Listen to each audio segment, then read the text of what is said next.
They say with age comes wisdom, but experience is the real teacher. And for 25 years, my first guest has been given really unique and personal insight into what makes couples work and what makes them break too.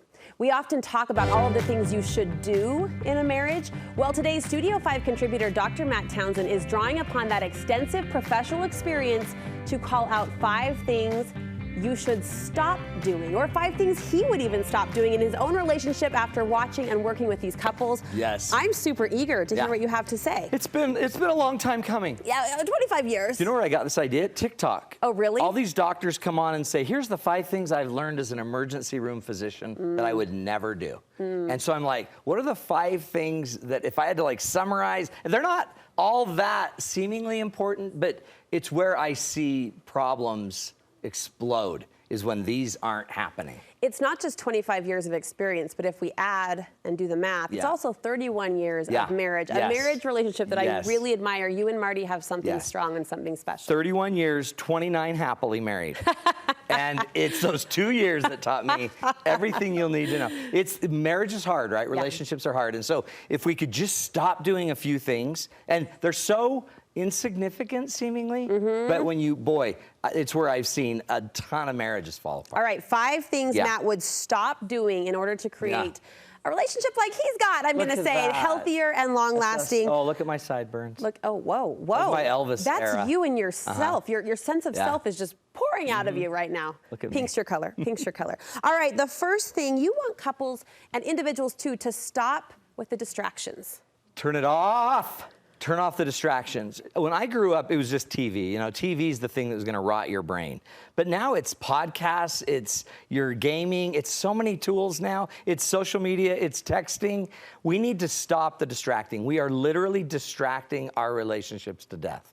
I think we're actually impairing our younger generation because they don't know how to relate because we are so distracted by technology. We've got to find, and this is, if I have one failure in relationship, this is it. The distraction. Distraction. It's too easy to be stimulated by the next text or the next thing. We've got to start turning it off. Hard to escape, easy to get sucked in. And if I can be vulnerable and honest, I think I'm really good at this actually as a mom. Are you? I think we talk about that more, like being present with your kids. I could do a lot better job of being present with my partner. And well, isn't that interesting? Because the kids, like you were saying, are going to climb on you, hang on you. They're going to get your attention. If Mark starts hanging on your leg, you got to get into my office fast because it means Mark needs some attention. It's real. And one of the keys then is set a very fixed time to turn it off. And I would set it earlier than you think, 7 p.m. What if it's 7 p.m., it's off?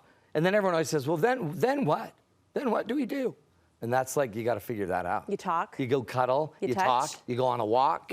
You start playing a game together. There's a slow-growing movement out there to actually just shut down the Wi-Fi altogether. So it's not just phones in a basket on the kitchen table anymore, but the whole house is shutting down and hopefully coming together. Love that idea. All right, you would stop, if you had your way, you and others, you would encourage others to stop comparing your relationship to those around you. I've seen thousands of couples, 10,000 probably couples over years. And honestly, stop it, because you don't have a clue what's going on in your neighbor's life. You also don't have a clue where they came from. I'd also be really careful ever giving advice to couples, because a lot of people that have had 5 friends go through troubles, that's different than somebody that's seen thousands. And when you've seen and worked with thousands of people, you recognize that some things that are a big anomaly to you may be very normal to another couple. So don't ever assume you know what's going on in another's life. I promise if you could take your trials, put them up on the wall, bring in another neighbor's trials, put them up on the wall, most of us are going to run back to our trials. You never know what's going on behind your neighbor's doors.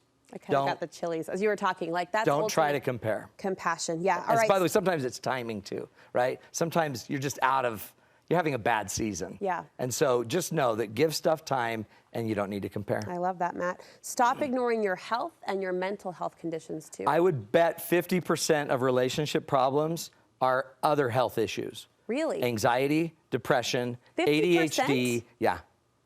50%? Yeah, a ton. A ton of my clients that struggle and argue and fight in the relationship have anxiety. And a lot of the people that make the biggest mistakes in marriages have ADHD.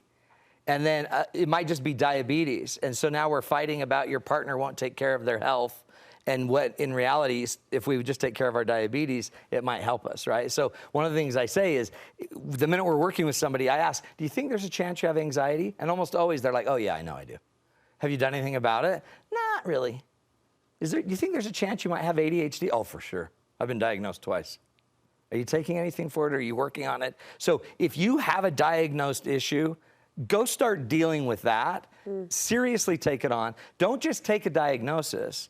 Go figure out the solution to what's going on and work until you find a solution. And a lot of times it helps the relationship a lot. We oftentimes hear from, recovered or recovering alcoholics who say, I thought it was just my problem, but then I realized it's everyone else's problem. Somewhat of a more casual reference, though, because anxiety is so common these days, but that's what you're saying. It's not just your problem. It affects everyone around you. We know, for example, that anxiety and boredom are the number 1 and 2 drivers of porn use. Right? So if somebody's having a porn habit or a porn addiction, it might not be the habit or the addiction that you're thinking is the problem. The problem might be something that we've already known we've had for years, anxiety and ADHD. Deal with the deeper issues. Stop using your old fight or flight approach. Most of us learned a habit of how to handle conflict, and we never find another way to do it. Why is that? We go years circling around the same topic or the same issue. It bubbles up regularly. Well, and part of it is because we once your fight or flight turns on, it's survival. And if your marriage didn't end and fight or flight was going on, then our mind thinks it kind of works. Like it survived. It's surviving. It's not thriving in any way, shape, or form. If you can do chemistry, if you can design a living room in a beautiful way, if you can do anything that other people can't do, everyone can learn how to quit fighting and flighting. What does it take, Matt, to crack through those reflexes then, those emotional reflexes? One thing is to just notice it's a habit. It's a reflective habit. Your fight pattern is something you don't think about. It's something you just do. So when we slow down your fight or your conversation and make it so slow that you can't just jump into it and then give you some tools to get out of the fight or flight brain, amazingly things change.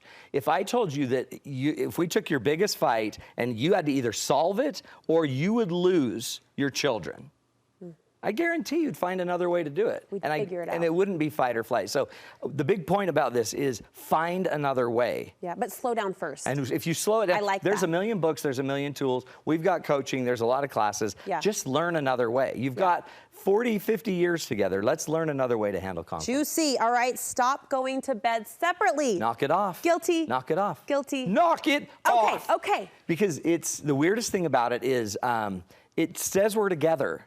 It says, like, when we started this relationship, we could not go to bed together. We had to be together. It was the most important thing. And now we're like, whatever. No, hold on. He's a night owl. Yeah, that's what I'm a morning bird. So how do you bridge that gap? The irony of night owl and morning person means you probably miss each other a lot. Yeah. And so at some point we have to prioritize not what kind of person we are, but if we want to make each other a priority.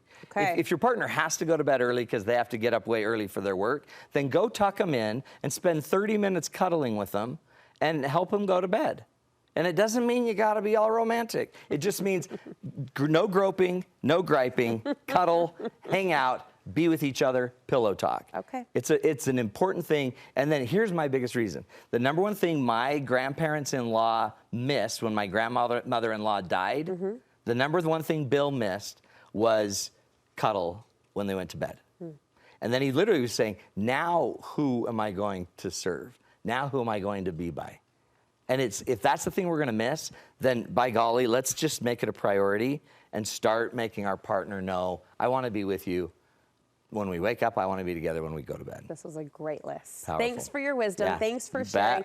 Matt mentioned those tools, those resources. You have 2 retreats coming up, a great in-depth opportunity to work on our most important things. And these are these fun trips. One's at Zion Red Rock, October 3rd through the 6th. Cool. And Puerto Vallarta, October 23rd through the 28th. You got your Speedo packed? Yeah, I've got all 3 of them. And you go to matttownsend.com, and then you go into live events. But get to them quickly. One's local, right? So one's down in Zion's. Super fun. One, you get to go away. Either way, you're going to learn about 10 hours of content. You're going to meet a lot of people. It's tons of fun. I don't know if you include participant comments or feedback on your site, but I've met a couple of couples who have gone on these trips, and they describe it as relationship changing. They loved it. They're on fire, aren't they? Cool. It's awesome. MattTownsend.com is where you want to go. Thanks so much. Great job.